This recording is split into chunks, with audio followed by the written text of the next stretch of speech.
That first game, fans yelling. I was in the back like, "Ooh, pull it together. You got to go out here and be a beast. Like, come on, you can't be crying." Brittney Griner is a basketball icon and 3-time Olympic gold medalist who made history as the first openly gay athlete to sign with Nike. And then, in February 2022, she became a prisoner. Terrified because I'm like, I'm gonna die. Sentenced to 9 years in a Russian labor camp, stripped of everything. I felt less than a human, felt less than an animal, honestly. And I thought about ending it. In their first ever interview together, Brittney and her wife Cherell reveal those heartbreaking 293 days and what it took to survive. Anybody that knows me know how much I love this woman sitting next to me right now. And for me to sit there and ask her to wait 9 years when I know all her dreams. So I wrote her and I basically just gave her out. But Cherell wasn't waiting. She was fighting. Because if silence got them nowhere, then we would be as loud as it takes. Join hosts Martin Luther King III, Arndrea Waters King, Marc Kielburger, and Craig Kielburger for a raw, unforgettable conversation about resilience, courage, and the unbreakable bond between two people who lived through the unthinkable. This is where I was in front of like 8 or 9 men. They had me stripped down all the way. So one more attempt to...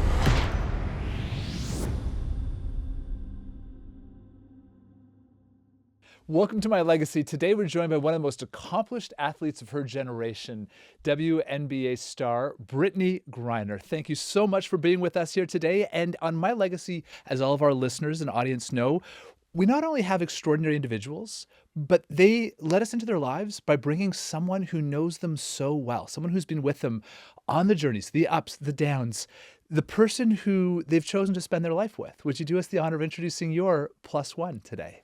Oh, man, this is such an honor to introduce my amazing, lovely wife, Cherelle Griner. Well, because I understand this is the first interview the two of you have ever done together. Yeah, this is the first time we've done a full interview like this, and I'm just honored to have her here because a lot of people don't get to see the background, and a lot of people don't get to see, my backbone all the time. And, I mean, I wouldn't be here and doing what I'm doing without her in so many different ways. I love it. That was lovely. Oh, yeah. Say more. Brownie points? Say more. Brownie points? So when you come home, Keep you can it play coming. like Yeah. I get an extra hour Is on there the game anything today? else you'd like to say? By the way, I love your smile on that one. You're like just glowing. This is Right. awesome. Thank you. We're all thrilled to have both of you here today. Oh, thank you.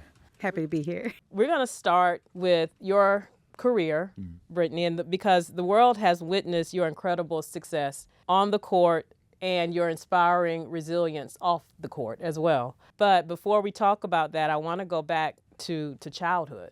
Mm-hmm. And what ultimately made you powerful on the court came from some pretty painful experiences. Mm-hmm. There's so many kids that have experienced bullying and in so many ways. You were bullied by classmates growing up, but can you share a bit about that struggle? Especially when you look a little different. I was slightly taller than everybody growing up, maybe more than slightly. But I was taller, a little bit deeper voice. I vividly remember there was a time where these girls came up to me and literally put their hands on me, like touched my chest and was like, "See, no, she's not a girl, she's a boy." And I'm just standing there like, all right, like, what do I do now? And everybody's just staring at me, and I'm like, oh, okay. So I'm the butt end of this joke now. I didn't really tell my parents anything at all. I hid all what I was going through, what I was dealing with, and I would write. So I would use journaling, and I would write little stories about someone, and I'm using air quotations. But it was about me. And then, of course, I would destroy it and hide it because I didn't want my parents to find out. So it was just a tough time. But I found a teacher, and I was able to talk to him and share with him and another lady at my school as well. And they helped me, with it a lot. And I was just able to kind of have somebody to confide in. But it just taught me to kind of like, just be strong in an indirect way. I wanted to crumble so much, but I was like, I really didn't have any choice. I'm a kid. I was like, I got to keep going to school. I got to keep doing, what I'm supposed to do. So I guess it taught me to kind of endure and buckle down. And there were two teachers that you said were a safe space for you. Yes. Who are the two teachers? Mr. King, he was like a criminal. You said King? Mr. King. Yeah, Oh, you like the name. Oh yeah, I know, right? Yeah, no, Mr. King. I think I want to say he's a principal now at a school in Houston.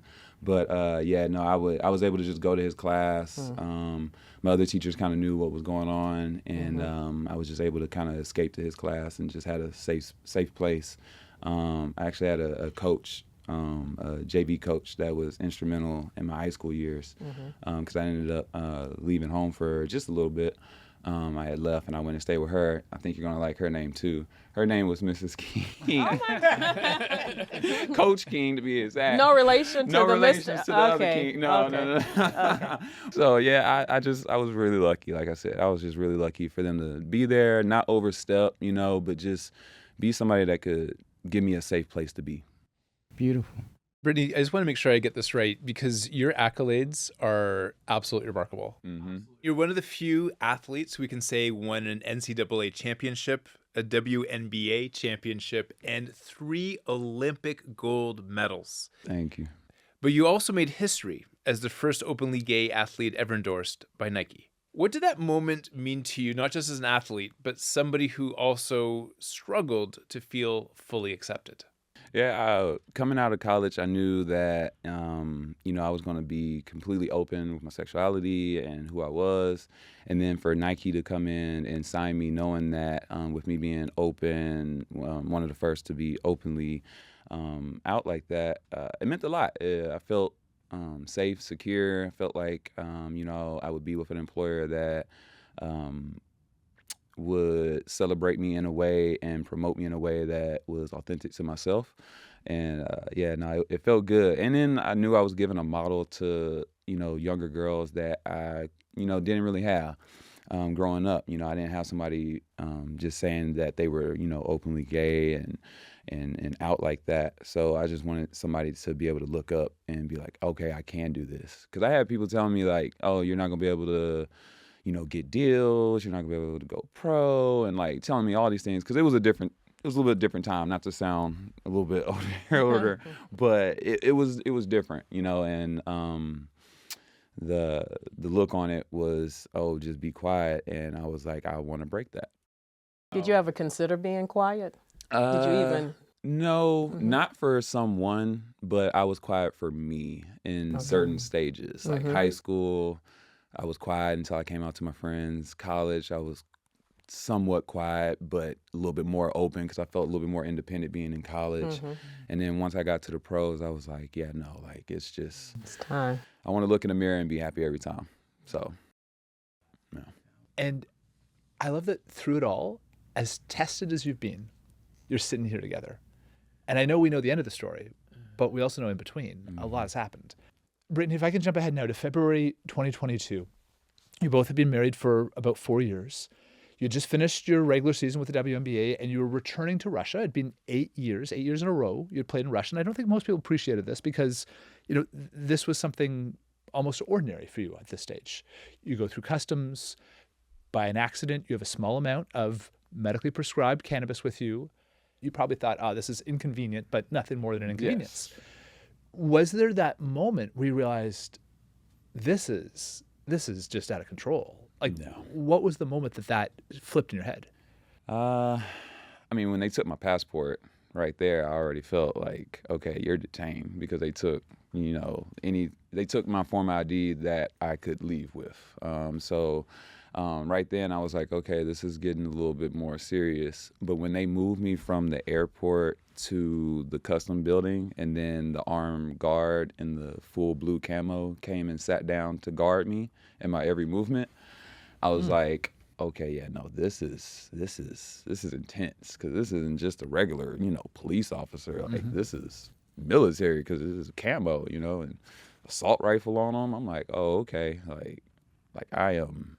This is going to be a long haul. And what really made it click was once they took me, those next probably 48 hours, they drove me all around Moscow in a regular car too, like not a police car. It was pretty crazy. Crammed in the back of if anybody knows what a Honda like CRV is, that hatchback, like kind of weird. Yeah, I was crammed in the back of one of those. They took me to one hospital for a COVID test, took me to another hospital for a drug test, took me back to another hospital for a TB test that I didn't even know what a TB test was. I just knew that they were injecting, something into my body, and I'm like terrified because I'm like, I'm gonna die. Yeah, all that kind of just let me know that this was gonna be an experience that I never thought. Well, and I can only imagine that moment because, frankly, the part that I imagine, just even hearing you say this, is the feeling of powerlessness. Yes. Oh, yeah. Super powerlessness. Yeah. I mean, just sitting in the cell and seeing how they unlock the doors. It's not like, there's a guard in, control center hitting a button and you hear it click, it unlocks. No, it's double doors, old skeleton keys. Think like Green Mile or something like that, like old school, and the keys don't always work. They got to go get another guard because their key's not working. I'm like, well, if there's a fire, there's probably about 600 people in this building, 2 doors for each cell. Oh, we're going to burn up. I'm going to die. It was just constant fear the whole time. Wow. Yeah. And you were sentenced to 9 years. 9 years. Well, one of the things that you did is that you sent a letter to Cherelle, basically giving her an out. I did. Like when you're sitting in the cell and you just have a lot of time, you're just thinking, and honestly, that's kind of like your worst enemy. Anybody that knows me know how much I love this woman sitting next to me right now. And for me to sit there and ask her to wait 9 years when I know all her dreams, aspirations, and everything that she wanted to do, family, lawyer, own her own law firm, I was just like, this is going to be a lot. It's going to be hard. She didn't ask for this. So I wrote her, and I basically just gave her it out. Yep, gave her it out. And I told her, I was like, I just asked, like, just be my friend, just talk to me, write me. But, yeah. And then, Cherelle, the world witnessed you fighting so publicly, all while grieving privately. And, as Brittney was just saying, I don't think a lot of us knew that you were finishing up law school. You're in your final year, I think, of law school during that time. So one of the things already, we can feel your strength and your resilience, not only knowing the story, but just what you emanate. But was there anything that surprised you during that time about your strength? I never in a million years thought that I would have the capacity to handle multiple things at the same time that carried that much weight. And so I have a mentor. She was my juvenile law professor, and she had just ran for judgeship, and she won it. And so I just remember texting her, and I was like, Judge Mitchell, I'm about to come to your, chambers. And she's like, okay, she's not thinking anything of it because up until this point, no one knows. So I'm still going to school. So I went in her office and I told her, I said, this isn't public knowledge yet, and I knew I could trust her with it. And I told her what had happened with BG.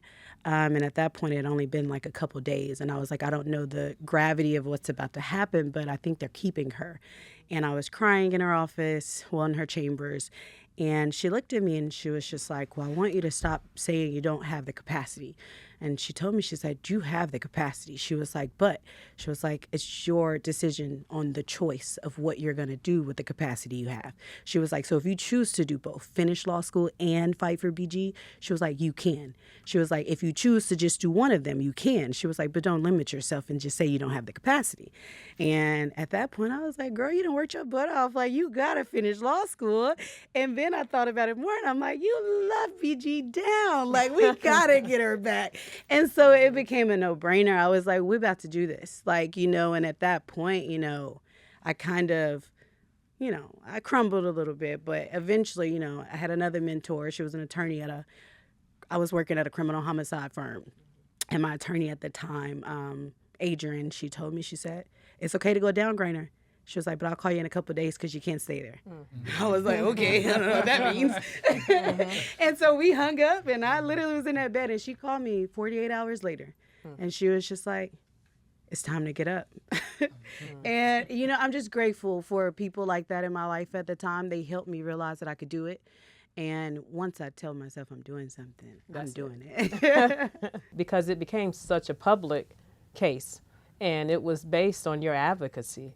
Did you intentionally decide to make it as public? Was that a strategy, or did it kind of snowball in and of itself? Oh, absolutely was a strategy. The first thing we did was really, really, really strategic by doing nothing. Like, because when something is that big and, you know, something is at risk that big as well, because the situation was big, but also the risk management was BG's life, you know, that's huge to me. And so we're not just going to go in there swinging. We had no idea what we were dealing with. And so we sat back silent for a couple weeks because we really wanted to see the trajectory of what we were dealing with, because sometimes big things, if you know the right people, can become really small things, you know? So we are just silent, making really powerful phone calls to try and see, you know, is this really what we think it is?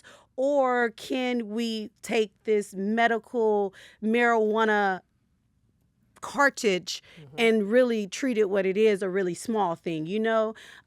Because she's declarated, she's very distinguished in Russia. Like her footprint is good, you know? So we were really trying to do that route first, while we sat back. And at the same time, you know, I like to say parallel lanes. We were trying this route, but we were also strategically trying to figure out, if this gets us nowhere, what do we do next? And so I'm grateful to the other families that were already experiencing one of their loved ones being wrongfully detained. And I got to meet a few of them at the James Foley Foundation dinner, like 2 weeks after BG was detained. And that changed everything for me, because I met daughters, wives, sisters, mothers, brothers, all of the above. And they all told me something that hit my soul so hard.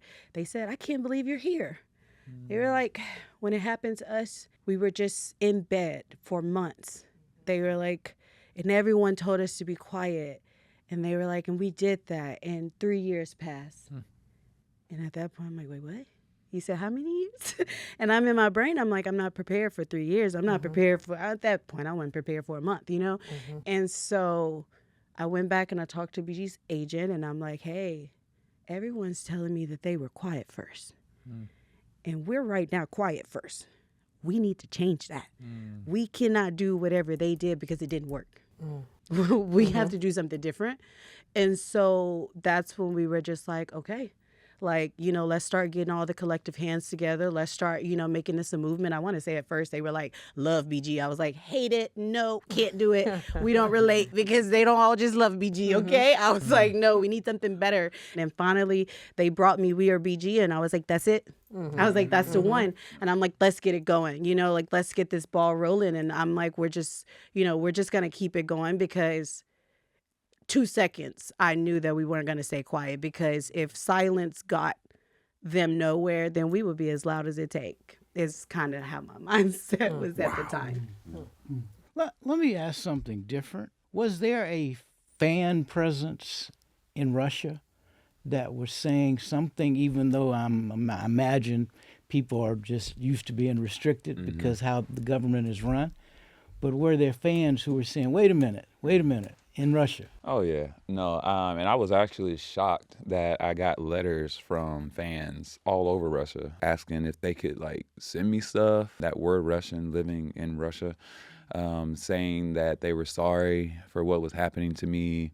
I had them telling me, I mean, I had guards telling me at times, you know, different things. Like, there were some angels. There was definitely some hidden angels along the way. Don't worry, your country's gonna get you. Like, you're gonna go home. Like, and I'm just like, I hope so.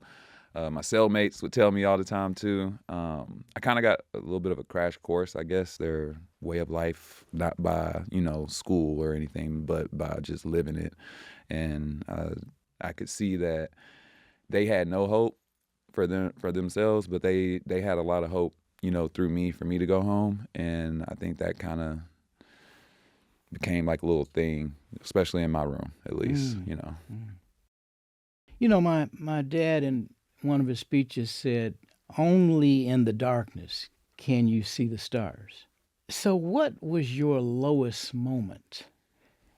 And how did you find the strength to keep going when everything in you wanted to give up? Lowest moment for me, I was in isolation for a little bit over a week, and this is when I first got to their county, I guess you would call it, jail. I hadn't seen my lawyer yet. He was still trying to find me because last he told me he would have to find me because they're not going to just tell him where I went. So I had nothing. I had 3 shirts. I had my shoes, my Nike Duck boot shoes on. I had a parka jacket, no toothbrush, no soap, no food, no nothing. So I had to take a shirt, found a rough piece of metal, ripped it, and that was what I used to clean myself with. And it was just a really low. I felt dirty. I felt not like a human. I felt less than a human. I felt less than an animal, honestly. And I thought about ending it. I saw some metal where I could break it off, thought about it. But then I also thought about my family, thought about my wife, thought about my mom, my dad, my siblings. They're holding me now. Who's to say they were going to release my body? And now, my family's trying to fight to get me my body home. And all that kind of went through my mind. And I was like, I can't do that to them. I have to be strong. And I thought about my dad being in Vietnam and, stories that he shared with me. And, he shared a lot with me. And his resilience to get through that, to make it through that and get back home, I was like, I can do the same thing. Mm-hmm. So that was my my fight. Just got to make it back home so that everybody can lay eyes on me and find that strength that my pops had over there. Wow. Brittney, what were some of the insights from your dad and his experience being a veteran that shared and shaped you in terms of your insights, in terms of when you needed that strength the most? Yeah, not giving away too much because I really value those stories that he shared with me and only me. But he did talk about just front lines, walking through the jungle, watching his friends that he had made over there fall in traps and seeing their bodies the way they are, and some very gruesome stories from war. And he had to go through that, and I see how he went through that. He came back and still had a family, still, went to work, still endured and did what he needed to do, and just kept going forward in the face of a lot of things. Also, where he grew up to. My dad grew up in Jasper, Texas. Anybody that knows anything about Jasper, Texas, it was not the best in the South. The Jamesburg Junior Dragon. Yeah. We investigated that. Yeah. I don't know if you all heard about that. This was a black man that was put on the back of a truck and was dragged until he was decapitated. When I used to monitor hate groups and hate crimes, that was one of the cases that I worked on. Yep, it was down Huff Creek Road. Yeah. My whole family's buried down that road, wow. That cemetery. So we have a lot of ties to that. But I know he went through all this, and I still can see this man. And he had his flaws. Everybody does. But I still see a strong man providing for his family and his kids. And I'm like, oh, that's going to be me. I'm going to do the same thing, and I can be that. So,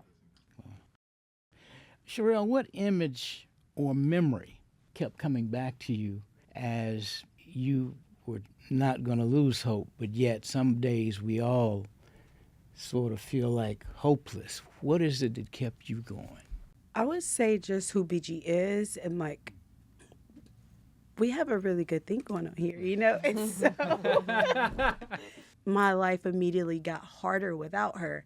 And so, you chose right at that point, because the things that BG does, on a day-to-day, were instantly missed, and so for me, it's like, okay, I definitely need her back because this ship doesn't really ship the way it needs to. We are a we co-do this, and so adding on all the things BG do on top of the things I do was insane to me. I was like, absolutely not, didn't sign up for this. I want to co-ship again. I want to co-captain this thing.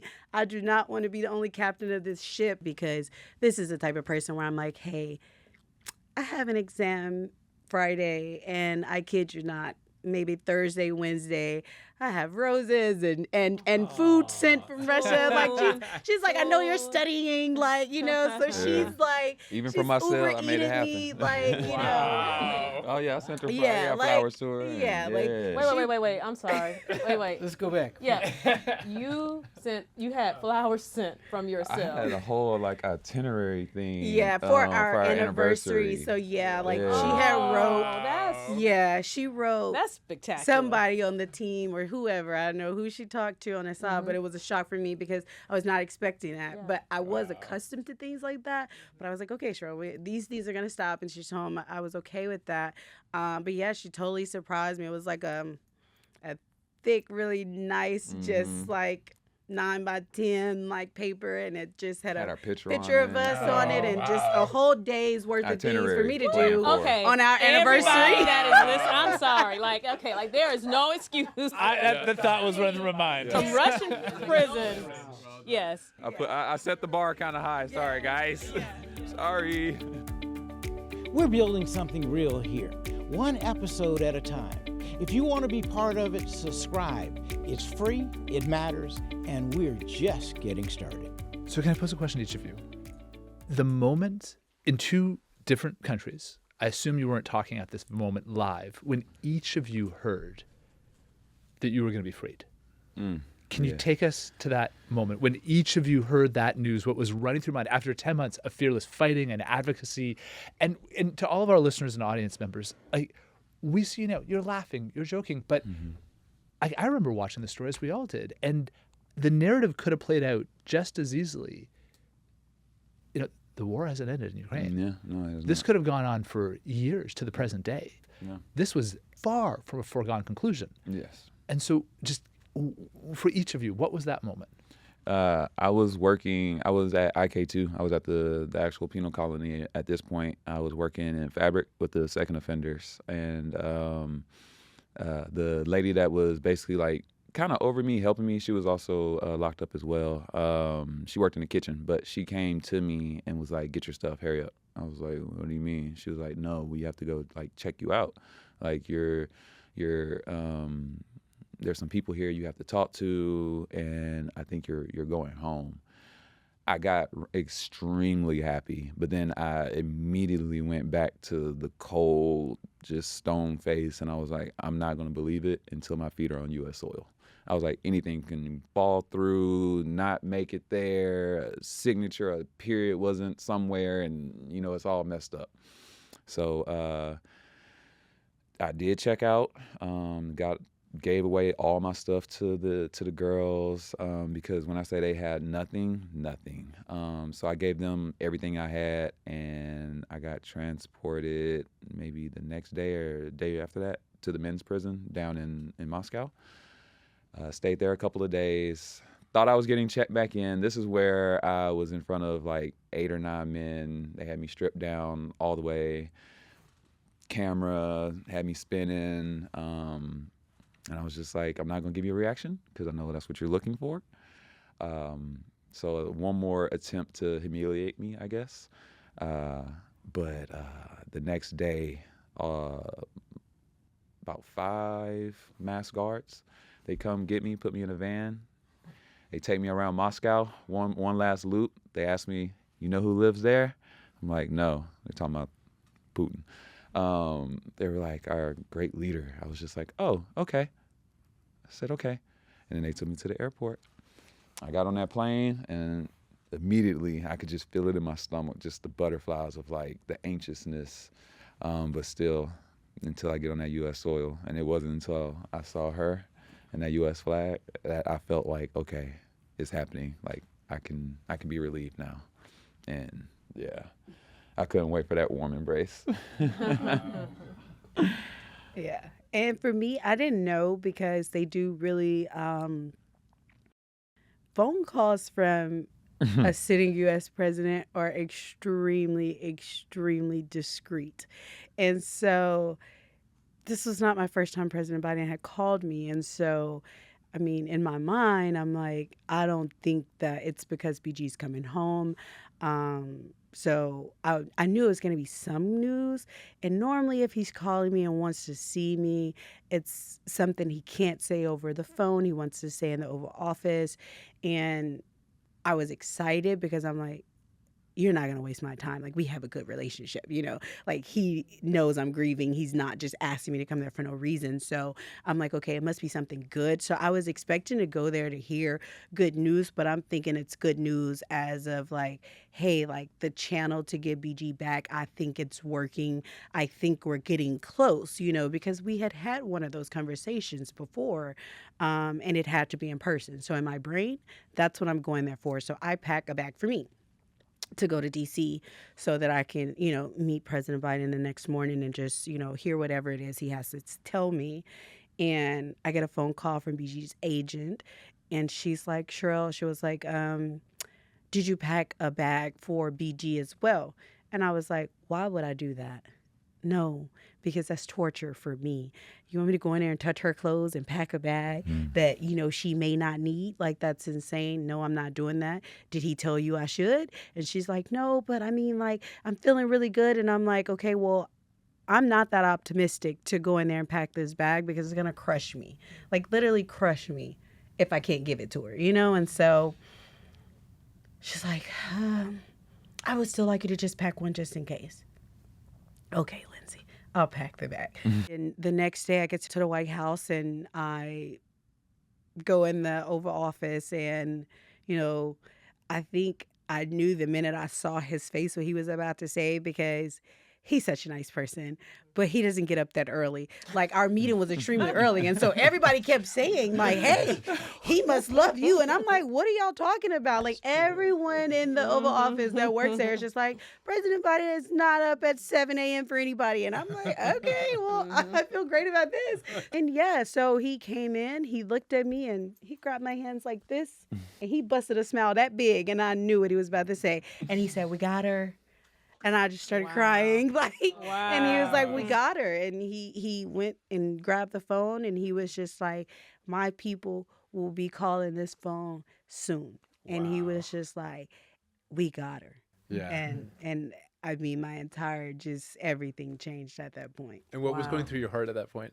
I couldn't believe it. Yeah. I was utterly in shock, Yeah. like utterly in shock. I could not believe that he was able to do it, especially at that speed. I don't think a lot of people understand the trajectory of what he did in the time that he did that in. It was unheard of. Like, no one has ever come home in 10 months. And then take us to the moment when you guys saw each other for that first time getting off the plane. And if I'm allowed to ask, what did you guys say to each other? I mean, I broke down crying on the plane. I switched seats so I could see her pulling in. I'm bawling. But in my mind, and I use humor a lot as a mechanism, like, for everything, like bad situations, good situations, all that. In my mind, I was like, do not fall down these stairs. You went through all this. Don't ruin it by falling down the stairs in front of everybody. So I was nervous for that, but I got down them stairs. I ran over to her, big hug, whispered in her ear, I'm so sorry. I know you're going to kill me, but I have to.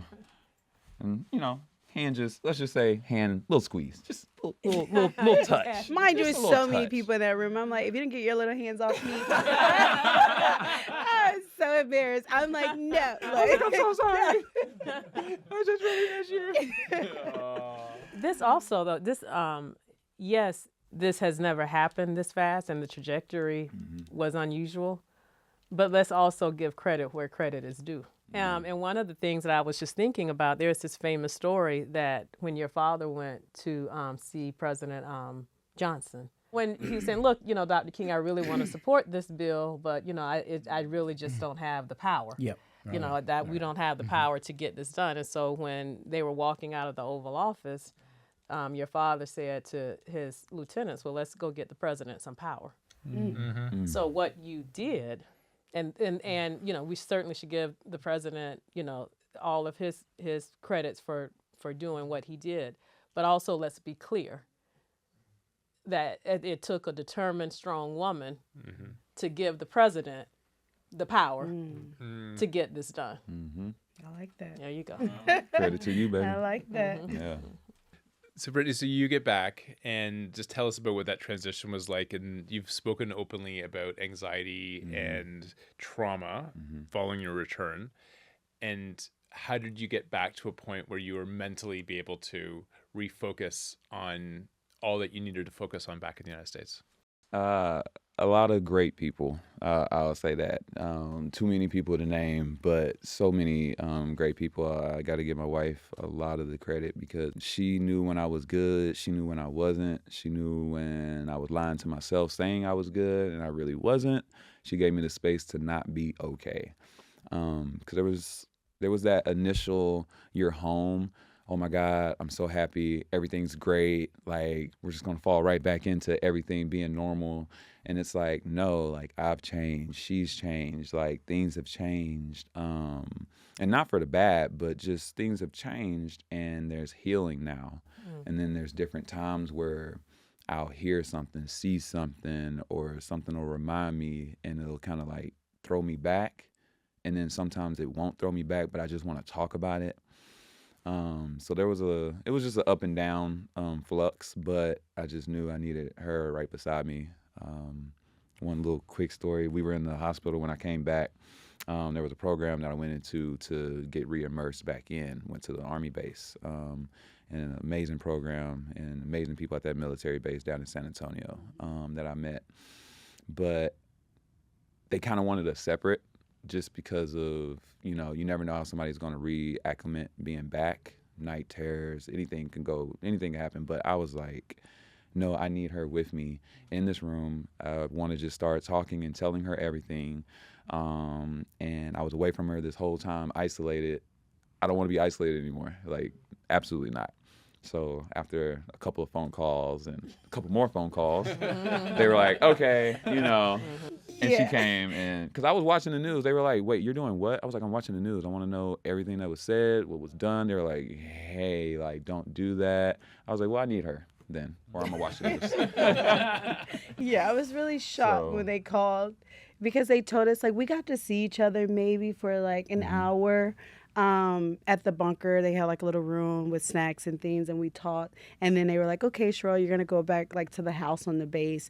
BG will meet you at the house like in like 2 days or something. They said, like, we were supposed to go like almost 48 hours not seeing each other while she went through testing and conversations and different things like that. And I get a phone call.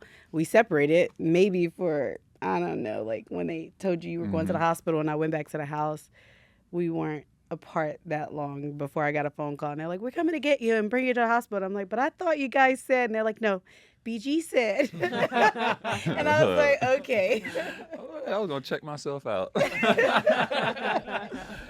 yeah, I just needed her. And it was like, and I do understand, but I did understand what they were saying because as much as I wanted to see the rest of my immediate family, it was just kind of hard because like I could see the 10 months of grief. I can see the aging. I can see the, it was good to see them, but I needed to see them in doses, because it was just like, it was a lot for me. Because every time they cry, I cry. I felt like I let my dad down. Felt like, it was just all these little things that you just hold on to.